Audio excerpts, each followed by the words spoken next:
सुटतात बिना वाचले आमदार पत्रकारच सुटतात तो नाही म्हणतो है ना काय त्याचं ऐकायला लागतं. ठीक आहे कॅमेरामॅन काय चालेल मी काय चुकीचं आहे रे. नाना विधानसभा अध्यक्षपदाच्या निवडणुकीवरती सगळ्यांची नजर आहे. आता प्रस्ताव राज्यपालांकडे गेला आहे.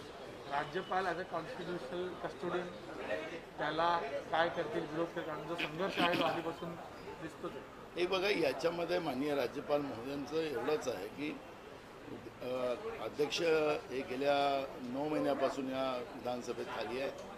राज्य सरकारने आज तो प्रोग्राम काल माननीय राज्यपाल महोदयाकडे पाठवलेला आहे. आज ते येईल आणि उद्या त्याची प्रक्रिया सुरू होईल की तो आजच प्रक्रिया राज्यपाल महोदयाकडून आजच आलं आजच प्रक्रिया सुरू होऊन जाईल आणि वेळ आला तर 27 नाही तर 28ला महाराष्ट्र विधानसभेच्या स्पीकरची निवड होऊन जाईल.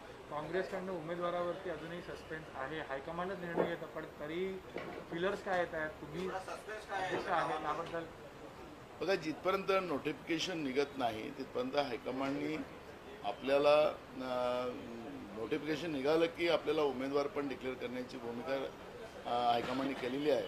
म्हणून नोटिफिकेशन निघायची वाट बघा आपल्याला उमेदवार कळेल. नाही पण मंत्रीतनं जे विद्यमान मंत्री आहेत त्यांना कोण होईल नवीन आमदार होईल बघा हायकमांडचा डिसिजन जो राहील कारण की या विधानसभेचं अध्यक्षपद थोडं मजबूतच माणसाला असलं पाहिजे अनुभवी माणसाला असलं पाहिजे. हाही एक पद्धतीचा महाविकास आघाडीचा प्रयत्न आहे आणि त्याच्यामुळे हायकमांड आता कशावर डिसिजन घेतील त्याच्यावर आहे आणि ते आपल्याला उद्या नाही तर परवा कळेल. विरोधक अधिवेशनाचा कालावधी वाढवावा याची मागणी करतायत मात्र सरकार आहे त्याच तारखेला अधिवेशन गुंडाळण्याचा प्रयत्न करत त्यामुळे विरोधक म्हणतात की हे सरकार लोकशाहीची हत्या करत आहे. असं आहे की आपलाही काळ त्यांनी बघितला पाहिजे की त्यांनी 5 वर्ष सत्ता कशी चालवली आणि कशा अधिवेशन चालवले हेही महाराष्ट्राने पाहिले आहे आणि देशाचे प्रधानमंत्री नरेंद्र मोदी कसे चालवतात ते पण देश बघताय. तर खऱ्या अर्थानं लोकशाहीचे हत्यारे भाजप आहे हे आता लोकांनी मान्य केलेलं आहे.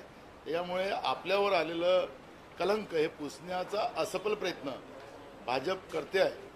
आपण पाहिलं असेल की काल अंतिम आठवडा प्रस्तावामध्ये विरोधकांनी जे काही आरोप लावले त्या आरोपामध्ये सगळं खोटंपणा आणि आम्ही किती चांगलं केलं होतं ते दाखवण्याचा प्रयत्न केला आणि त्याच्यामध्ये त्यांचा जे हताशपणा आपल्याला पाहायला मिळालं असेल की सत्ता जी गेली सत्ता गेल्यामुळे तो जो हताशपणा आला तोही काल त्यांच्या वक्तव्यातून दिसून येत होता.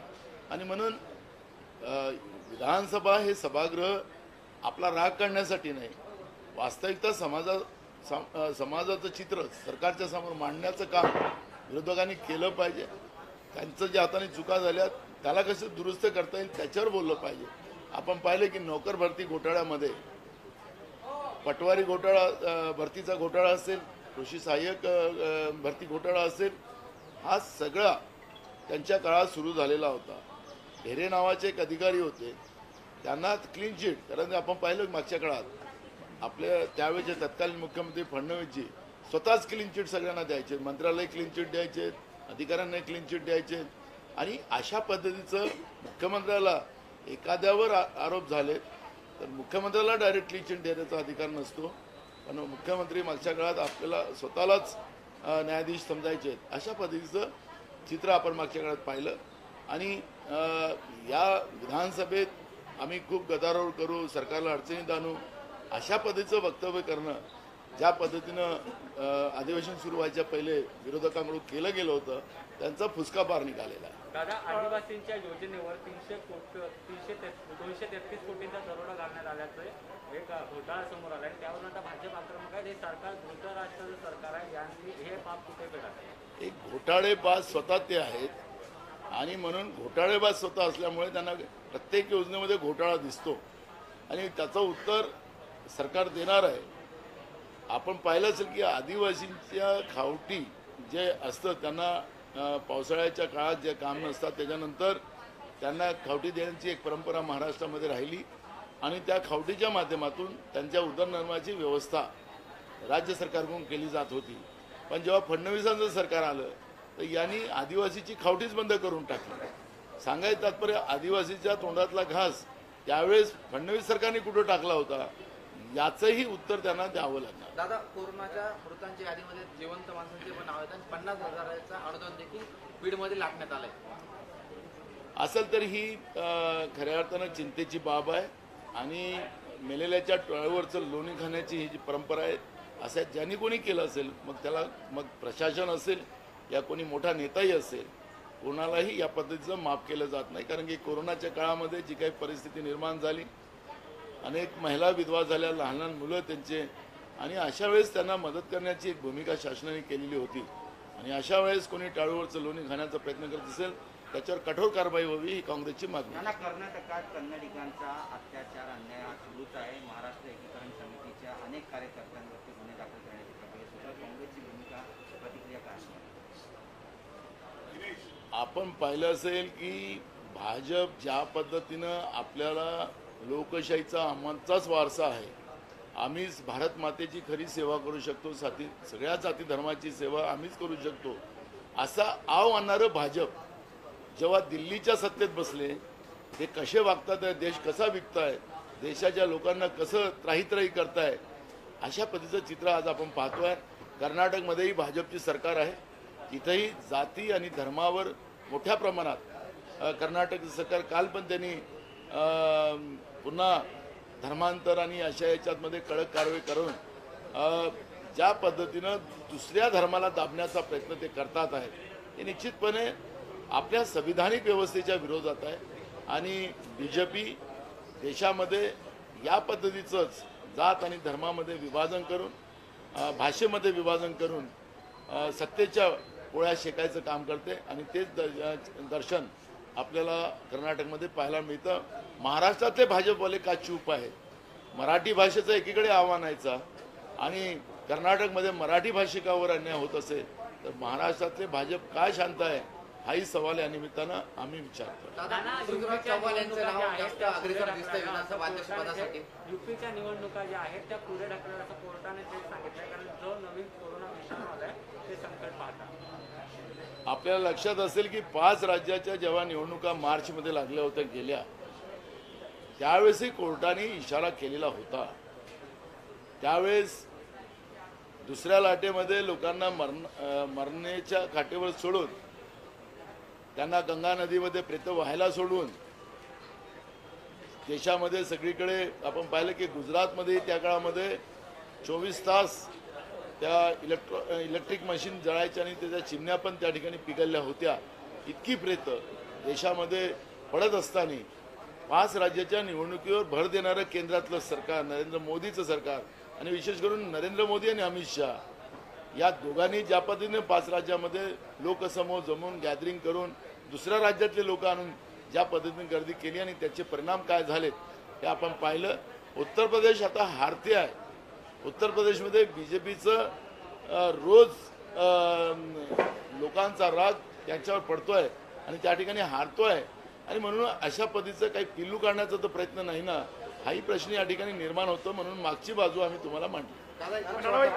विधानसभा अध्यक्ष के चुनाव को लेकर के जिस तरीके से प्रक्रिया चल रही है, कांग्रेस ने उम्मीदवार अब तक देना चाहिए था, ऐसा सबका मानना है. देखो अभी प्रोसेस शुरू ही नहीं हुआ है. जब माननीय राज्यपाल महोदय की तरफ से जब आएगा लेटर उसके बाद जो नोटिफिकेशन निकलेगा तुरंत आपको विधानसभा अध्यक्ष के उम्मीदवार का नाम डिक्लेयर किया जाएगा. सब चुनाव में नियमों के बदलाव को लेकर भी भाजपा का विरोध है कि आवाजी मतदान से चुनाव नहीं होना चाहिए, ये प्रक्रिया में बदलाव करके देखो गलत किया ये जा रहा है. महाराष्ट्र शासन ने जो विधानसभा में जो कार्रवाई की है वो घटनात्मक है और पूरे देश के विधानसभा में इवन अपने यहाँ के विधान परिषद में भी वही नियम है जो कल विधानसभा में पारित हुआ है. उसका विरोध करने का कोई कारण बीजेपी को नहीं है, लेकिन विरोध को विरोध करना और ये सब प्रोसेस को रोकना और फिर बाहर में चिल्लाने की विधानसभा में अध्यक्ष नहीं है, ये जो मानसिकता बीजेपी की है वो उसमें खुली नजर आती है. विधानसभा अध्यक्ष का चुनाव निर्विरोध हो इसके लिए का कोई चर्चा या कोई प्रस्ताव? बिल्कुल महाराष्ट्र की परंपरा रही है. ये विधानसभा का अध्यक्ष पद जो है आज तक निर्विरोध होते आया है, इस बार भी निर्विरोध होगा, ये हमको उम्मीद है. चुनाव अगर होते हैं तो कब नोटिफिकेशन या 27-28? देखो माननीय राज्यपाल महोदय की तरफ से आज अगर समझो उनका खत आता है तो आज ही हो सकता है डिक्लेयर और कल वोटिंग भी हो सकती है और माननीय राज्यपाल महोदय के ऊपर डिपेंड है। कांग्रेस का नाम आगे चल रहा है, क्या उस बारे में कह पाएंगे? उन्होंने हामी भर दी है, तैयार है इस पद को लेने के लिए? देखो आखिरी इसका सब डिसीजन हाईकमांड जी लेंगे और हाईकमांड जो भी डिसीजन लेगा सबको मान्य रहेगा। दादा, पृथ्वीराज बाबांच्या नावावरती शिक्कामोर्तब होतो असं ऐकायला येतंय, मात्र त्यांच्या नावाला कुठेतरी शिवसेनेकडनं विरोध होतो हे देखील ऐकायला येतंय। महाविकास आघाडीमध्ये कोणत्या पक्षाला कोणत्या आमदाराला काय पद द्यायचं आहे, शिवसेनेचे असतील की राष्ट्रवादीचे असतील, काँग्रेसचा त्यांना विरोध नाही आणि काँग्रेसला कोणाला मंत्री करायचे की कोणाला अध्यक्ष करायचं आहे तर त्यांनी विरोध करणं असं होत नाही। महाविकास आघाडी ही मजबूत आहे आणि म्हणूनच अमित शहा पुण्याला येऊन ते बोलून गेलेत की हे सरकार पडत नाही आणि म्हणून या पद्धतीच्या अफवा पसरवणं या पद्धतीचं चाललेलं आहे। तिन्ही पक्षामध्ये कुठलाही मतभेद नाही, तिन्ही पक्ष एक आहे। इसके अलावा अध्यक्षपदाचे उमेदवार असतील काय? माजी मुख्यमंत्री अध्यक्षपदाचे उमेदवार असतील काय? मी सोनियाजींना विचारून सांगतो। इसके अलावा सर, कोरोना के बढ़ते मामले को देखते हुए 2 राज्यों ने नाइट कर्फ्यू लगाया। महाराष्ट्र में भी ओमिक्रॉन के मामले बढ़ रहे हैं, कांग्रेस की क्या भूमिका है? क्या राज्य में नाइट कर्फ्यू लगना चाहिए? बिल्कुल, जहां अगर इस तरह की जानलेवा बीमारी का असर आता हो तो लोगों की जान बचाना ये पहले कर्तव्य है और जो भी कार्रवाई हो, लेकिन उसमें इस बार जो गलतियां हमारी गए बार हुई थी, पूरा लॉकडाउन में जैसे लोगों को घर में रखा गया था, उनके रोजी रोटी का प्रॉब्लम हुआ था, नियम उस तरह का भी बनना चाहिए कि जिससे रोजी रोटी भी लोगों की चले, काम भी चले और इस बीमारी का फैलाव नहीं हो, इस तरह का रास्ता उसमें बनाया जाए। गए बार जो दिल्ली नरेंद्र मोदी की सरकार ने जो आदेश दिया था और सबको घर में अंदर करवा दिया था, वैसी परिस्थिति इस बार नहीं होना चाहिए, ये भूमिका कांग्रेस की रहेगी। और जिस तरह से इलाहाबाद कोर्ट ने कहा है कि अगर कोरोना के मामले बढ़ रहे हैं तो यूपी के चुनाव पीछे लिए जाए, आगे टाले जाए, तो किस तरह देखते हैं? आपने देखा होगा कि 5 राज्यों के मार्च में जो चुनाव है, मार्च अप्रैल मई में, उस समय में कोर्ट ने कहा था, लेकिन केंद्र सरकार ने चुनाव आयोग को दबाव लाकर ये सब चुनाव करवाए। उससे जो हानि हुई, जीवित हानि हुई, गंगा नदी में जो प्रेतें बहाई गई, ये भी पूरे देश ने और दुनिया ने देखी है। और ऐसे समय में वहाँ स्थिति गंभीर हो, कोर्ट ने आदेश दिया हो तो, लेकिन एक बात का भी डाउट उसमें आता है कि यूपी में जो बीजेपी का डाउनफॉल शुरू हो चुका है और वो डाउनफॉल से घबराकर वो इस तरह की भी कुछ मोमेंट कड़ी कर सकते हैं, ये भी डाउट लोगों के बीच में है।